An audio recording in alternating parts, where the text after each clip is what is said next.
You know what's a sucker to me? A sucker is who pick who he be fight with. Right. Like if you sitting and you go, oh, I'm not going because this. I won't fuck with him, but I'll fuck with this one. Yeah, I think I can take him. Right.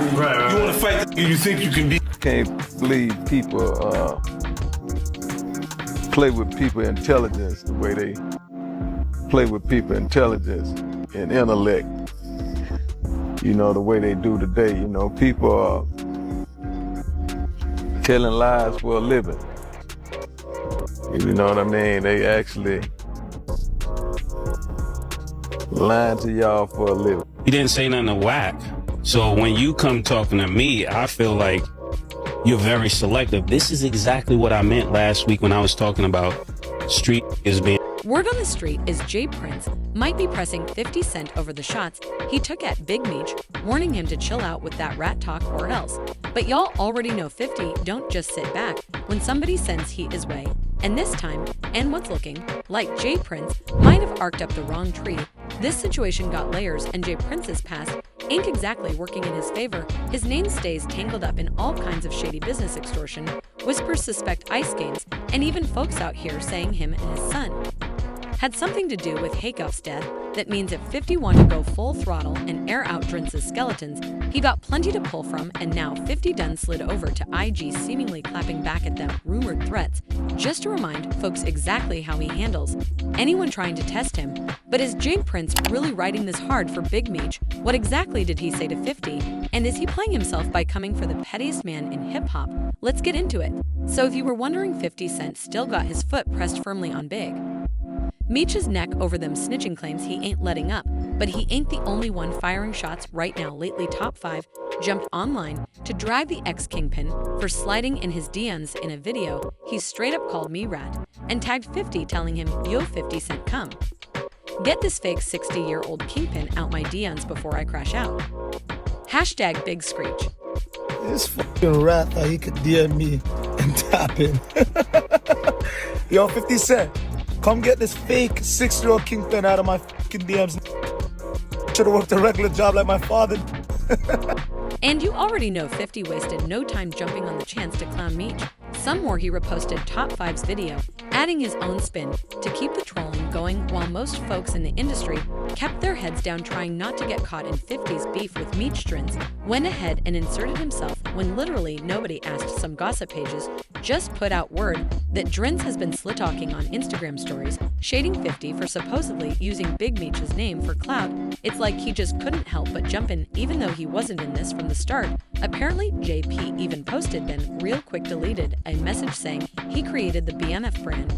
But that's not even the whole story. Some insiders claim Jay Prince has been making some low-key power moves behind the curtain, allegedly sending out threats and trying to get his people to silence 50. But 50, he ain't flinching. He basically let it be known, try all you want, he ain't going nowhere. He even posted a clip from training day just to send a message that whatever heat they bring, he built for it. And in the caption, he kept it simple. Get the message. Now fans out here are roasting Jay Prince, telling him to fall back, because if there's one person you don't want to be beefing with, it's 50 Cent, not when you got your own shady business hanging over your head. Now, if you don't already know about Jay Prince, he is the CEO and co-founder of Rap-A-Lot Records, one of the most legendary labels to ever come out of Houston. He calls himself the king of town, moving like the whole city belongs to him. And there's this unwritten rule that when big-name rappers touch down in Houston, Jay Prince steps in like their unofficial bodyguard, making sure they move right.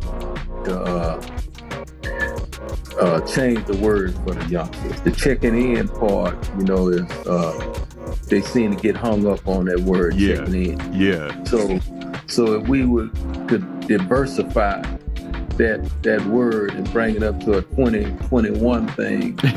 Right. What's the word, OG? What's the word? Hello. Maybe we may want to tell them they need to get connected. Yeah. You know what I mean? Yeah. Maybe that's the proper word, connected, properly connected, or whatnot. Yeah, they getting tripped up on the semantics. Yeah, they get stuck. I mean, right there you stuck. So then you stuck on stupid, right? Yeah. You're stuck on stupid, and you're not using your powers or access to powers that you have. You're looking at it as a negative versus a positive. You know, we all know if you can tap into good people wherever you go. Wherever. You know Yeah. what I mean? It's a blessing, really. Real talk. You know Real what I mean? talk. Who want to have access to power and not use it? But not everybody is buying into that whole protection talk, and the streets have been buzzing that Jay Prince and his son Jazz might really be running a full-blown extortion hustle. And if that wasn't shady enough, folks have been whispering heavily about the dice games they are hosting in Houston, where artists allegedly get set up so somebody else can eat off them. These rumors hit a fever pitch after Takeoff's tragic passing, but truth be told, Tate wasn't even the first one to lose his life after one of Jazz Prince's infamous dice.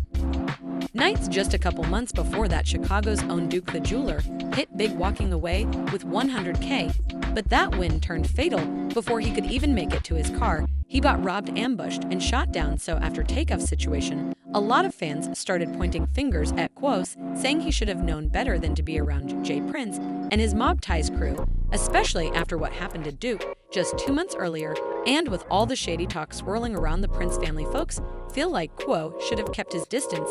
Now let's talk about the man accused of pulling the trigger, Patrick Xavier Clark. He just got officially indicted by a grand curfew, and that ain't even the craziest part. Court docs show that Clark got hit with strict no-contact orders. He can't reach out to no witnesses, no victims, not even Takeoff's family. And get this, he also can't speak to Jay Prince Jr. anyway.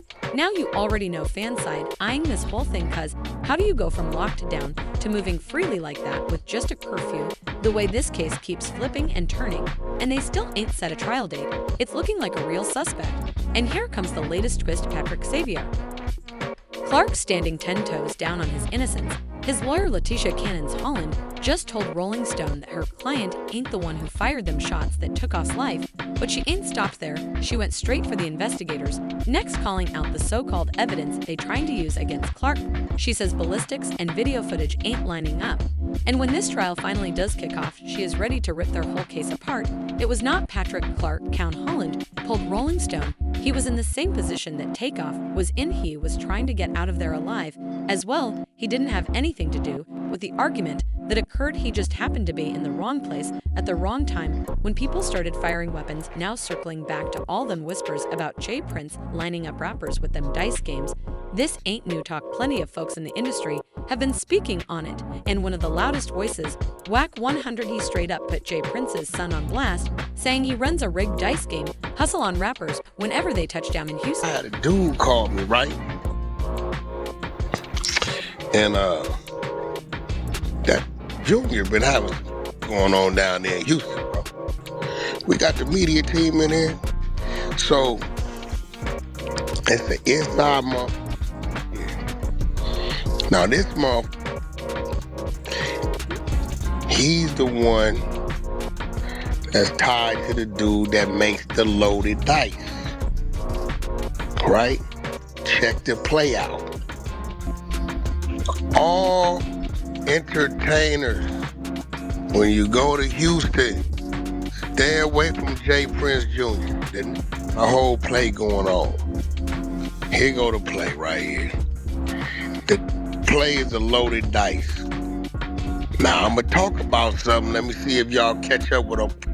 Prince dice games, saying they are nothing but a straight-up finesse. He even hinted that Quavo and Takeoff might have gotten mixed up in some shady dealings, and that could have been the spark that set off the whole situation, leading to Takeoff's tragic death. And watch this. And Little Cam are the loaded dice rotators, right? He said, what? There was a situation that occurred that a certain jeweler around and got past the dice on accident and was hitting on them for a couple hundred. They got irritated about that. I ain't gonna go too far into that story because, right, boom. The only way they could get their money back was however their money back. He said, but Lil Cam Wolf and Big Caprice are the three designated to say I'm up, I got the next, and they pass the dice to each other, but they loaded, but they shooting against them up whoever's in town, the entertainers. Right? They say Jay Prince Jr., he get 30%. These accusations, he shut it down fast and claimed he ain't even know Duke the jeweler. He also swore up and down that his dice games had nothing to do with Duke or Takeoff losing their lives, brushing off all the talk as nothing but baseless rumors. When it's tied to y'all. I know people were associating me with that Duke the jeweler situation because I went to LaBusa pool party and he happened to be there and he happened to be standing on me. I mean, right next to me. The truth is, I never met him before. I had no idea who he is. I didn't even know he was a jeweler until after his passing. And then the night of that game isn't the night that he got leaving Boosie concert. His name has been tied to extortion rumors for years, but only recently has he been making real headlines for it. Just look at what went down in July 2020 when NBA YoungBoy got hit with a robbery in Houston. Allegedly, Jay Prince's goons pulled up on YoungBoy's errand. But they weren't just grabbing random stuff. Now they went straight for his icy chains and even snatched the keys to his $350,000 Bentley. And instead of keeping it low-key, these dudes actually had the nerve to post a video flexing showing themselves breaking in and stunting with the stolen goods, including a white Bentley, a white Rolls Royce, and a white 2020 McLaren GT. But here's where it gets even more suspect. They ain't just taking YoungBoy's stuff for the thrill of it. They hit him with a $30,000 ransom demand to get it back, making folks believe this was just another one of Jay Prince's extortion moves. And to make it even wilder, Drince himself jumped on Instagram, saying he had YoungBoy's chains and keys, even inviting him. You know, while we was gone, I got a call, you know what I mean, because the little homie YoungBoy place got broke into. People went in his place, disrespected different things, and you know, I got a call about it. And the little homies that went into this place want to make that right because they understand that, you know what I mean, YoungBoy family. For any of that, he peed the game and felt like Jay Prince was just trying to finesse him out of more money. He fired back, calling Jay Prince a shady dude who uses that whole checking in talk as a front to extort rappers whenever they pull up to Houston. It's okay with me. And as you can see, homie, to make a long story short, I got your keys to your Rolls Royce. I got your keys to your McLaren. You know, all that they took. And the homie, Shakur, what you got, homie? We got your Rolls Royce, New Bellas. We got your keys. We got a bunch of other shit, so get in contact with us, bro. Get your shit back, bro.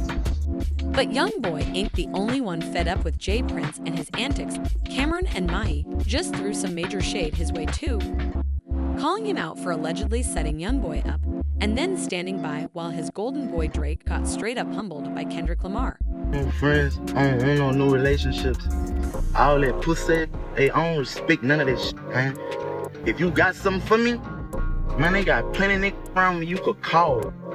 Man, nigga, it's plenty ways you can get in touch with me. Man, don't get on no internet and do nothing publicly. Don't do nothing dealing with no publicity, none of that pussy and shit.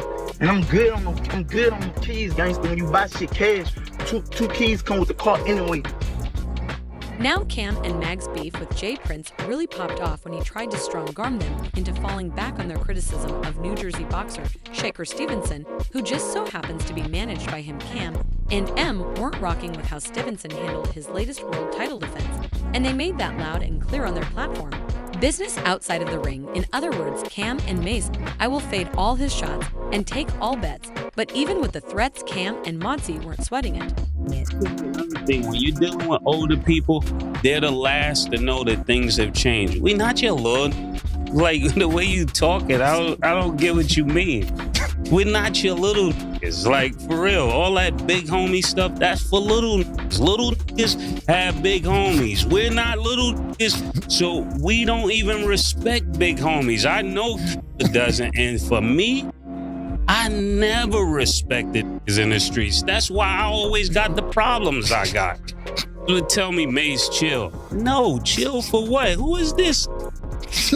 That's how I feel listening to this, man. Like, I want to respect you, but I can't. And I'm going to tell you why. Because if I got a lord, like the dudes that raised me, if I was out of pocket, they would tell me I'm out of pocket. They wouldn't let me put them on a crash out mission. They would say, yo, Mace, listen. Around here, We don't send this to do nothing for us. We don't pay to handle our problems. You gotta put in your own work around here, Lord, man. That's what you were supposed to tell him. You can't go out here and talk crazy and then send me on him. Folks saying Drince already got way too much dirt tied to his name to be out here picking a fight with 50 somebody who built his whole brand on exposing people. And if 50 decides to air Drince out, oh, it's going to get ugly. Let's just say he got plenty of material to work with, from them dice game whispers to them alleged extortion plays, and everything in between. And knowing 50, he ain't just going to expose J Prince. He might turn the whole thing into a movie. But what y'all think about J Prince jumping in this big Meech mess and allegedly sending threats to 50? Do you think he is playing himself? Or does he actually have a case? Drop your thoughts in the comments and don't miss this next.